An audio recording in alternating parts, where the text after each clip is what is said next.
An uncertain future lingers here in the valley and in border towns. President Trump promises to fill in the gaps of the border fence. It is a political debate for those in Washington and in border cities and towns up and down the Rio Grande.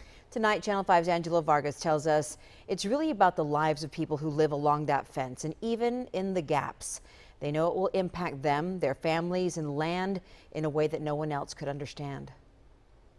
We traveled from sandy beaches to mountainous terrains looking for these gaps. We met the people who face the challenges with no border wall. The border fence ends here on the Rio Grande, not far from the town of Penitas. Arturo Arambula lives in the gap. I don't have a fence, and I mean, I don't bother with a fence. Hardly anybody here bothers with fences because nobody trespasses. Arambula lives in the historic town of San Ignacio. The homes here sit untouched by decades of change. Arambula, his neighbors, and I walked down to the river, no questions asked. There hasn't been much change, other than a huge Border Patrol presence. We didn't see that. We saw only this empty Border Patrol unit, used as a deterrent. Arambula says the town remains peaceful. San Ignacio's Border Patrol presence stands in contrast to others along the Rio Grande. We passed the sanctuary city of El Cenizo. The high brush line near the river can't hide a crosser's journey. The security risk continues upstream in Laredo.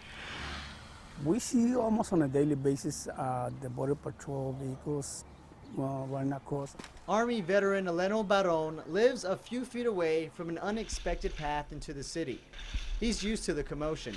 Laredo Councilman Alex Perez says the sewer systems are used as illegal passageways. They still go through them. There's a lot of activity in the parks. They sneak in into the parks. They have cars along the parks that they actually put the drugs in, they put the people in. It's a big, big deal. I mean, it's happening every day.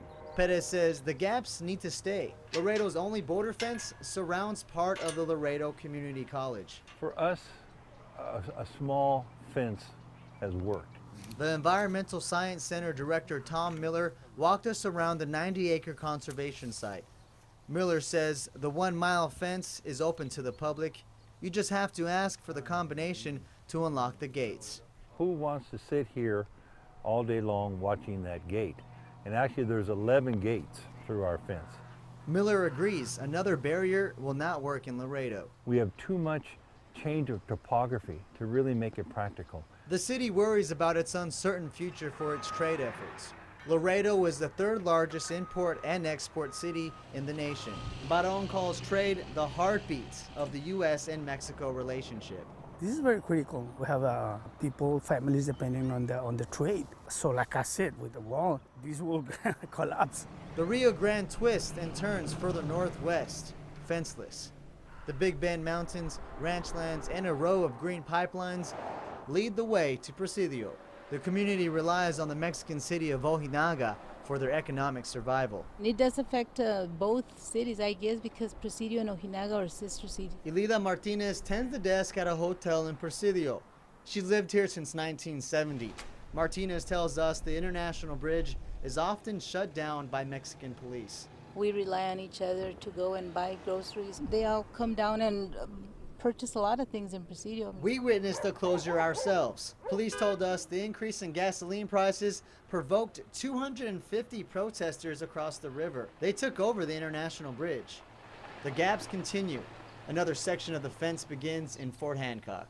Right here in Fort Hancock, you have a portion of it. And it runs about from the port of entry, it runs about 1.5 miles, maybe 2 miles each direction, and then it stops. Hudspeth County Sheriff's Deputy Justin Clark escorted us through the portion of the county where the fence ends. The river leads to a little-known port of entry. See, this is the footbridge right here.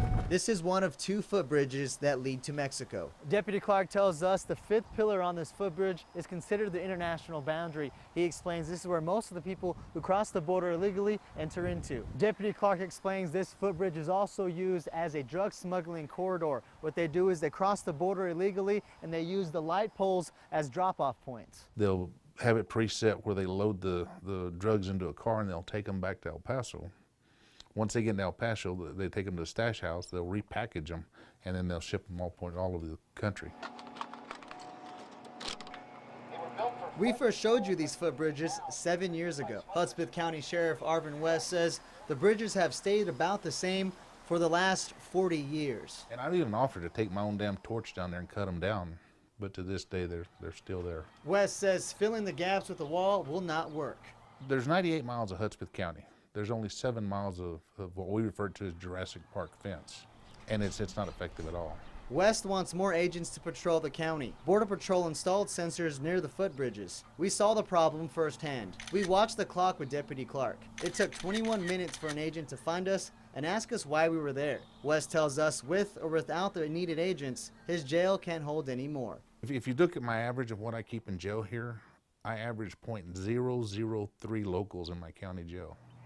You'll find about 120 inmates in his jail all the time. He explains they can't keep up with the illegal traffic that enters the county. He was forced to change policy. I quit taking cases for 2 years off the checkpoint because it was breaking this county. We were losing spending around $400,000 a year to arrest these people, prosecute them, and then either send them to the penitentiary or probation. He wants President Trump to know what goes on in his county. I'm going to reach out to him and see if we can't sit down and have some of these hard discussions about keeping Border Patrol on the border and letting them do their damn job. Less than an hour drives away from Fort Hancock, the scenery changes. A highway, 2 border fences, and surveillance cameras line El Paso neighborhoods. No gaps here. President Trump's executive order says a physical wall will be impassable. Tonight at 10:30, we take a closer look at what people here think about the political fight ahead and what challenges they face when life happens in the gaps. And that was Channel 5's Angelo Vargas reporting.